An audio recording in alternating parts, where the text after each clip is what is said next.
Alors, mesdames, messieurs, bonjour et bienvenue à cette édition du 7 avril 2018 de l'émission Nouvelles du Haut-du-Lac.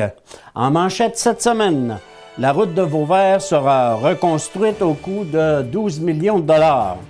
Le projet d'un gymnase rattaché à la construction d'une nouvelle piscine est toujours vivant. Et le déménagement du musée Louis-Aymon, toujours d'actualité. La route de Vauvert sera reconstruite au coût de 12 millions de dollars. Les propriétaires et résidents de Vauvert sur le lac ont été rencontrés par le maire de Dolbeau-Mistassini, Pascal Cloutier, qui leur a signifié que les travaux de réfection de la route seront entrepris dès cette année, alors que le ministère des Transports, de la Mobilité durable et de l'électrification des transports a signifié qu'il subventionnera les travaux évalués à plus de 12 millions de dollars. Les élus municipaux ont par ailleurs mandaté la firme d'évaluation Cévimec BTF pour qu'elle effectue des mandats d'évaluation dans ce dossier, alors que l'élargissement de la route demandera à la Ville de se porter acquéreur de petites parcelles de terrain qui appartiennent à des particuliers.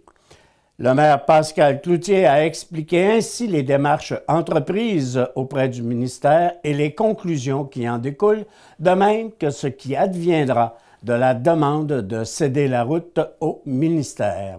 Nous, on a rencontré les gens de Vauvert, d'ailleurs, comme on avait promis au mois de mars, là, la semaine dernière. Puis on les a mis vraiment au courant des démarches qui ont été entreprises, qui avaient été entreprises. Et puis là, ce qu'on a eu comme confirmation à travers toutes ces démarches-là, c'est que le projet que nous, on priorise, qui est un projet de un peu plus de 12 millions, là, ben lui, pour le ministère, il est accepté. Donc, ils nous ont dit qu'on pouvait aller de l'avant avec ces travaux-là. Ce qui n'empêche pas qu'on est encore en demande au niveau de la cession de la route. Ça, on n'a pas eu de réponse, mais ça n'empêche pas de continuer les travaux. Les travaux de réfection de la route devraient s'amorcer dès cette année. On fera connaître dans un proche avenir la nature des travaux qui seront ainsi entrepris. Le projet d'un gymnase rattaché à la construction d'une nouvelle piscine est toujours vivant. Les responsables de la troupe de danse Madilutte, qui sont à la recherche de locaux permanents depuis maintenant quelques années, poursuivent leur pourparlers avec le chargé de projet pour la construction d'une nouvelle piscine à Dolbeau-Mistassini afin d'y intégrer un gymnase et des salles de danse.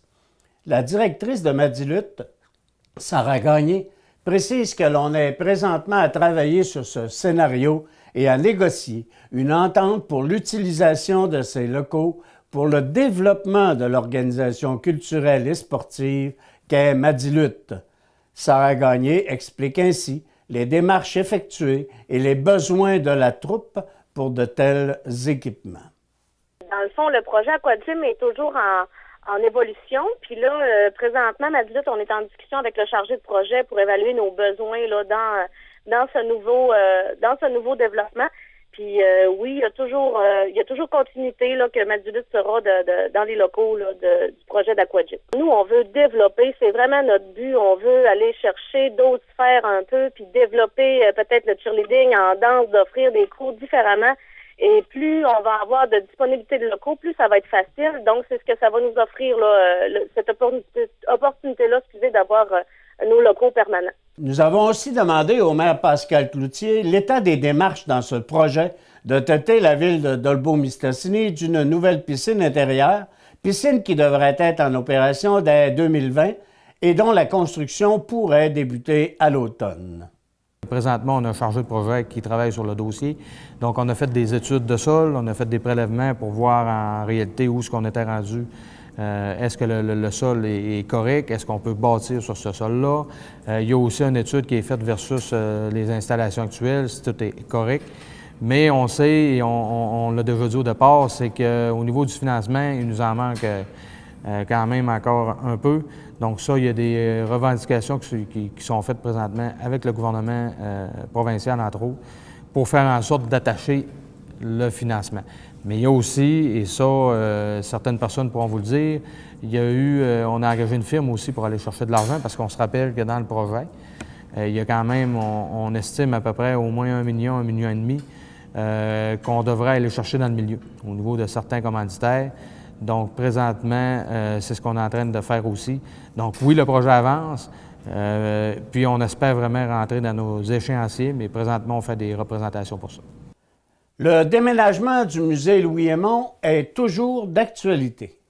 Le projet du conseil d'administration du musée Louis-Aymon de Péribonka de déménager les installations du musée au centre du village, soit dans les locaux de l'ancienne école Hélène Laliberté et de l'église de Péribonka, est toujours dans les plans de développement du musée.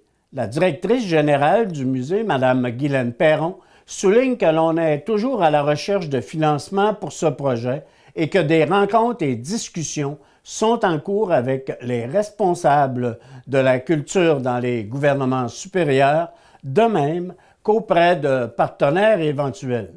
Rappelons que la municipalité de Péribonka s'est portée acquéreur de l'école Hélène Laliberté il y a maintenant quelques années. L'idée d'utiliser ce bâtiment de même que l'église de Péribonka à des fins muséales permettrait au musée Louis-Aymon non seulement de se retrouver au centre de la municipalité, mais assurerait un développement et un rayonnement plus grand des activités qui y sont mises de l'avant. À ce moment-ci, les démarches de financement, Mme Perron n'est pas en mesure de dire si on pourra aller de l'avant dès cette année. Le projet est toujours sur la table et il s'inscrit dans l'avenir du musée, a conclu la directrice générale du musée Louis-Aymon. Une cohorte en technologie de la transformation des produits forestiers attendue depuis 8 ans.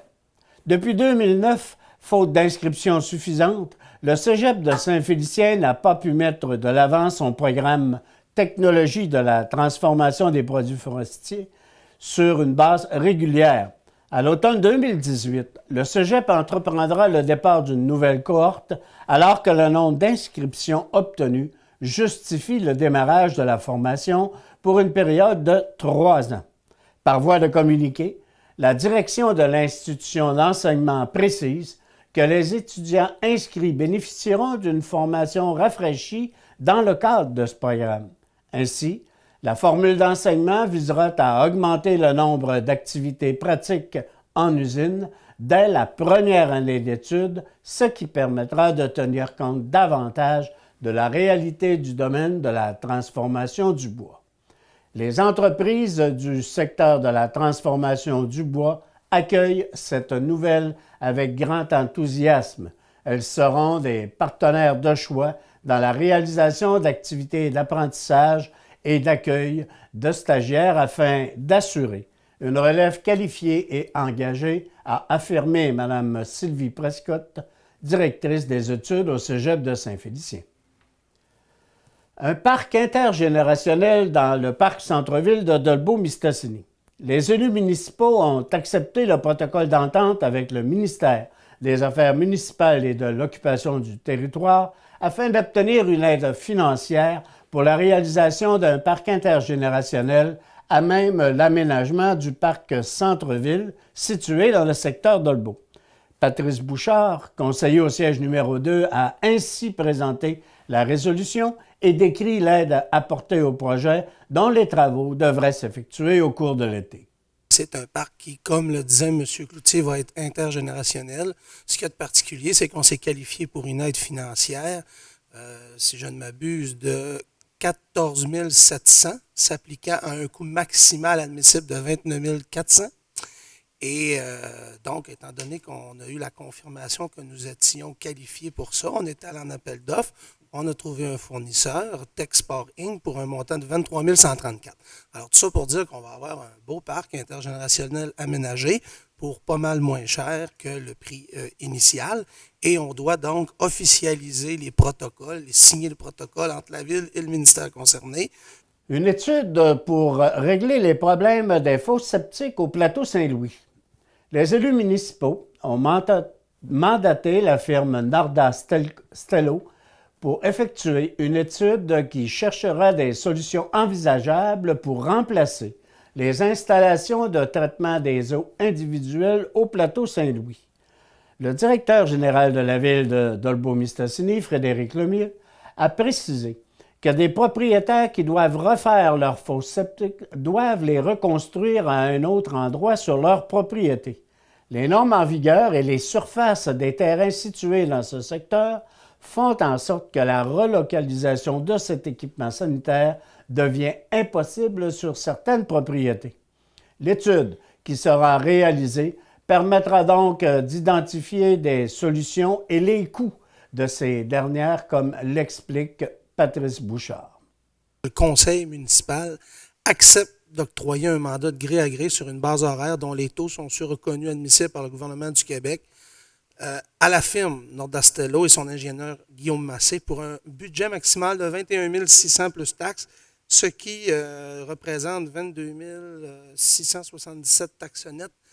Faites à noter que c'est 100% subventionné, cette étude-là, et ça va nous permettre donc de répertorier des solutions individuelles possibles pour que les gens concernés puissent faire des choix éclairés. Donc, nous, on va leur fournir un outil, un avis professionnel sur la question. Le défi Ose entreprendre sera présenté à Dolbeau-Mistassini le 12 avril prochain. C'est au Météor Pub et Spectacle que le 5 à 7 de réseautage permettra au milieu des affaires des MRC, de Maria-Chapdelaine et du Domaine du Roi, de connaître les 9 finalistes du concours Défi Ose entreprendre. L'événement dévoilera ainsi les gagnants d'entreprises en démarrage qui se sont qualifiés dans 4 catégories. Les entreprises finalistes se retrouvent dans les catégories services aux individus, services aux entreprises, le bioalimentaire et en exploitation, transformation et production. La responsable de l'événement, France Harvey, permanente au CLD du Domaine du Roi, mentionne que cette finale locale regroupe essentiellement des entreprises qui ont démarré leur activité au cours de la dernière année sur le territoire des 2 MRC du comté de Roberval. Les 4 entreprises gagnantes deviennent éligibles pour la finale régionale qui se déroulera le 3 mai prochain. En entrevue cette semaine, nous vous proposons pas une, mais 2 entrevues avec des Dolmissoises qui sont reçues membres de l'Ordre des Bleuets, à l'occasion d'une cérémonie qui se tiendra donc à la salle de spectacle Dolbeau-Mistassini Desjardins Maria-Chapdelaine le 2 juin prochain. Pour leur implication dans la vie culturelle locale et régionale et leur rayonnement à l'échelle internationale, Mesdames Colette Boilat et Marie-Nicole Lemieux ont bien voulu nous faire part de leur impression par suite de cette reconnaissance. Madame Boilat, on a-t-il le droit de demander à quelqu'un son âge? Bien, je suis dans ma 92e année. Madame Boilat, vous avez été ici à Dolbeau-Mistassini une pionnière, je pense, au niveau de l'organisation de l'activité artistique. Si vous faites un regard un peu à l'arrière, quel est le plus beau moment que vous avez peut-être réussi à mettre de l'avant dans le secteur de Dolbeau-Mistassini? Mais c'est sûrement du côté des arts, parce que j'étais musicienne, c'est qui a aidé beaucoup. Puis je suis née d'une grande famille aussi, puis des vrais Canadiens pur laine, comme on dit en bon français.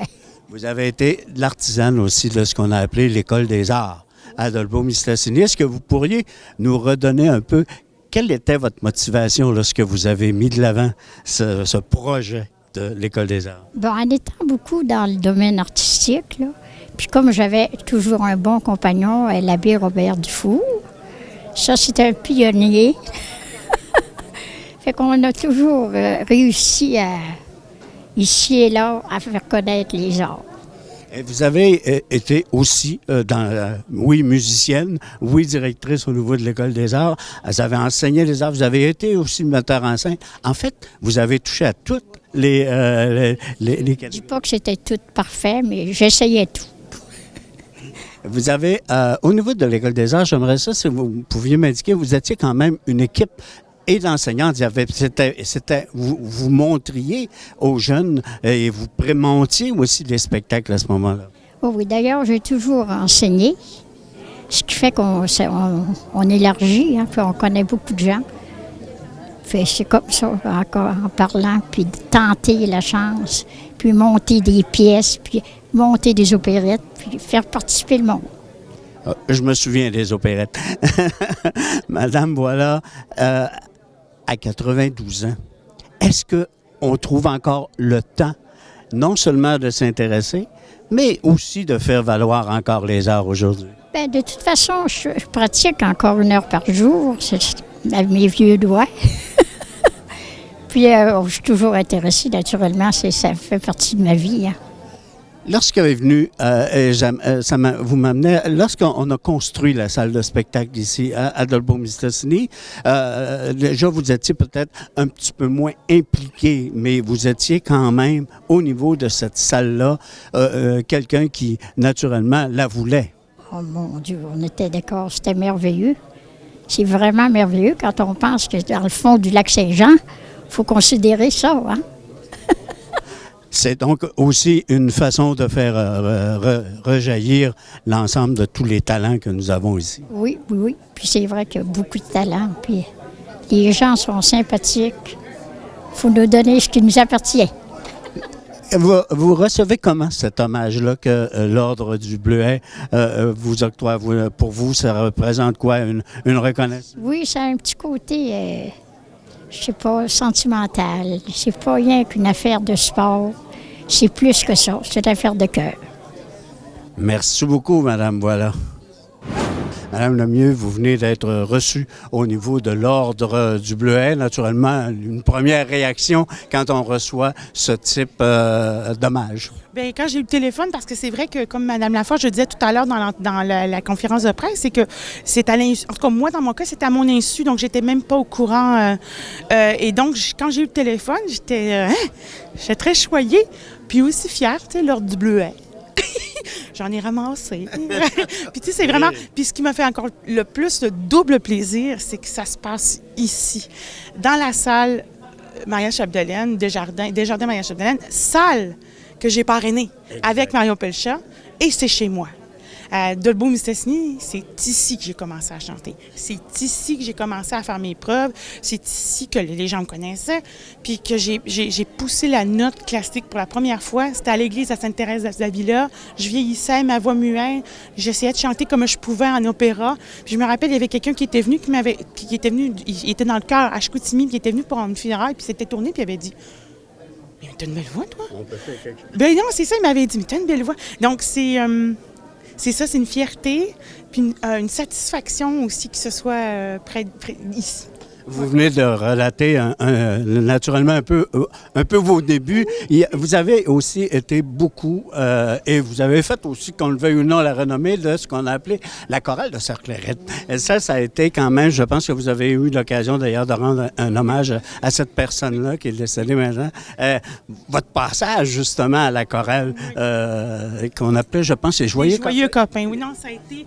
oui. Puis c'était drôle parce que dernièrement, j'ai fait un grand entretien en France. Et puis, on parlait des Joyeux Copains en France. Ça me faisait tellement plaisir. Puis de Sœur Clairette. Mais, puis c'est ça, les gens du milieu, les gens de Dolbeau-Mistassini, en particulier du secteur d'Olbeau à l'époque, il y a tellement de jeunes qui ont été, disons, formés, parce que c'était aux arts de la scène, au chant, au plaisir d'être en gang, à la discipline qu'elle nous donnait. Puis en même temps, elle nous récompensait. On faisait des spectacles. Fait que moi, là, quand je dis, là, je raconte ça parce que moi, au conservatoire, j'ai pas fait de cours de mise en scène. Et les gens me disaient à l'opéra, mais comment ça se fait que tu bouges sur scène, puis c'est naturel. Mais moi, là, depuis que j'ai 6 ans que je disais que j'étais sur scène avec Sœur Clairette, on faisait de l'opérette, on faisait des pièces de théâtre, on chantait. Donc ça a été, là, une école, je sais pas, Sœur Clairette, je pense, c'est ce que je me disais, elle devrait être nommée à titre posthume parce que c'était quelqu'un, oui, vraiment, qui a fait énormément dans la communauté, là. Puis je sais que je suis pas la seule par exemple, une de ma cousine qui est aussi dans le comité du spectacle, qui s'occupe aussi du volet au secondaire en études. Justement, c'est chez Sœur Clairette qu'elle s'est révélée cet amour-là du théâtre. Donc, je suis pas la seule, puis c'est ça qui est le fun.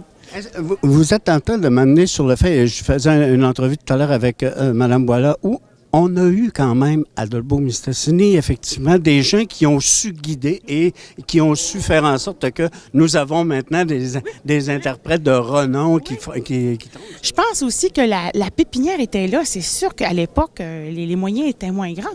Moi, je pense à mes oncles, mes tantes, les grands cousins. Si on pense à Georges, vous vous rappelez, Georges-Marie Coulombe, il a quand même... sa carrière, il était parti là, en grande. Là. Puis, par des choix personnels, il a vraiment décidé de tenir ça au Québec. Mais c'est vrai. C'est vrai que ça a toujours été une pépinière de talent parce que, justement, on était loin. On est encore loin, mais on a toujours développé une autonomie. Parce que là, on parle du chant, mais on peut parler aussi de l'improvisation, du mouvement de l'improvisation, du théâtre qu'il y a ici à Dolbeau-Mistassini. Je me rappelle, c'est ça. On parle de David Savard, on parle de Danny Michaud, il y a plein de comédiens qui viennent d'ici. Puis c'est ça, je pense qu'on a... Je peux humblement, il y avait eu Hélène Fortin aussi qui vient de Dolbeau, qui a fait carrière. Donc, mais je pense, dire humblement que j'ai dû paver pour plein de jeunes filles et de jeunes gens qui avaient cette voix-là, cette voix d'opéra, puis qui disaient « Est-ce que ça se peut? » J'aime à penser que je vous ai dit le message « Oui, ça se peut. » Allez-y. Merci beaucoup, Marie-Nicole. Ça a été un plaisir de vous recevoir dans le cadre de cette entrevue. Merci. Puis pour ceux qui le savent, à Dolbeau-Mistassini, c'est Suzy.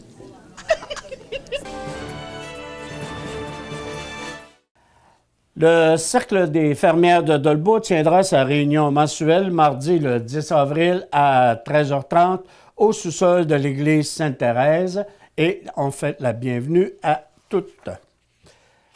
Dimanche, le 8 avril, va se tenir à la salle de spectacle de Dolbeau-Mistassini Desjardins Maria Chapdelaine le concert de la chorale Écho des Chutes que l'on appelle les Voix de chez nous, avec, entre autres, comme artiste invité, Alex Godreau. Le dévoilement des événements sélectionnés dans le cadre du programme Événements Marketing Lac-Saint-Jean, cohorte été 2018, sera fait le mardi 17 avril à compter de 10h au Bistro Pub de Péribonka, alors que Destination Lac-Saint-Jean fera connaître donc l'ensemble des événements qui seront sélectionnés. La Corporation de développement économique du secteur géant tiendra son assemblée générale annuelle le mercredi 18 avril à compter de 19h au 1455 avenue du Rocher à Normandin. Enfin, les Grands Prix de la ruralité 2018 seront connus lors de la Journée de la ruralité qui se tiendra le samedi 14 avril de 8h30 à 14h au centre touristique Vauvert-sur-le-Lac. Ceux et celles qui veulent y participer doivent s'inscrire à l'avance avant donc le 10 avril midi en faisant le 88 276 0022 poste 4510. Aux nouvelles du sport, nous revenons cette semaine sur le tournoi familial à Normandin qui s'est tenu donc en fin de semaine dernière, soit les 31 mars et 1er avril. La 25e édition donc, du tournoi familial de Normandin s'est déroulée la fin de semaine dernière et a été qualifiée de véritable succès par les organisateurs. Plus de 400 personnes ont pris part aux diverses compétitions amicales à ce tournoi de hockey qui s'est tenu dans 3 arénas du secteur, soit à Normandin, Girardville et Ladoré. Le président du comité organisateur de cet événement, Samuel Bilodeau, a déclaré que le succès de cette année est le gage qu'il y aura une 26e édition l'an prochain, et ceci à la demande des participants et participantes. Il a ainsi fait part de ses réactions à l'issue du tournoi de cette année. Bien, ça a encore été une fois cette année un grand succès. On a eu 31 équipes qui ont compétitionné amicalement. Puis on a eu un magnifique souper des familles le samedi soir. Ça a encore été un grand succès. Là, les gens ont participé en grand nombre, autant comme spectateurs que comme joueurs. Puis on est super contents de la participation des gens et de l'engouement de la population pour l'événement. Une compétition locale des membres du club de taekwondo de Normandin s'est tenue donc à la fin du mois de mars. Les membres du club de taekwondo de Normandin ont participé donc à une compétition intra-club à la fin donc du mois et au gymnase de l'école Sainte-Marie. Rappelons que jeunes et moins jeunes peuvent s'adonner à la pratique du taekwondo sous l'animation de Martin Bradette, 5e dan, et de Véronique Truchon, 3e dan. Les activités du club pour la présente saison ont débuté le 3 janvier dernier et s'échelonneront jusqu'au 3 juin. Voilà, mesdames, messieurs, c'est ce qui met fin à l'édition du 7 avril de Nouvelles du Haut-du-Lac. Nous vous invitons à être des nôtres la semaine prochaine pour une nouvelle édition. OK, plan de match. 3 en avant, 2 en arrière, jeu de passe, faites attention au chandail vert. OK? Go, go, go, go, go! Il y a des milliers d'emplois pour les directifs comme toi. Plus d'1 300 000 postes à pourvoir d'ici 10 ans. Trouve ta place. Impressionnant, ça. Nous autres, c'est par l'innovation qu'on est en train de faire notre place. Les ventes en ligne, ça va comment? Super bien.